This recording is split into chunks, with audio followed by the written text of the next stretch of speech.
after the day she turned 18, all dressed in white, going to the church that night. She had the folded letters in the passenger seat, a sixpence in her shoe, something borrowed, something blue. And when the church doors opened up wide, she put her veil down, trying to hide her tears.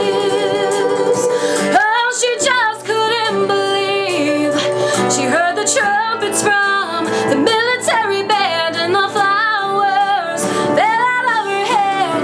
Baby, why'd you leave me? Why'd you have to go? I was counting on forever. Now I'll never know.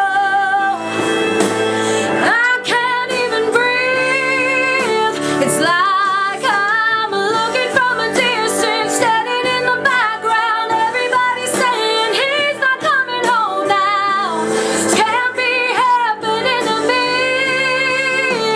This is just a dream. The preacher man said, let us bow our heads and pray. Lord, please lift his soul and heal this hurt. Then the congregation all stood up and sang the sad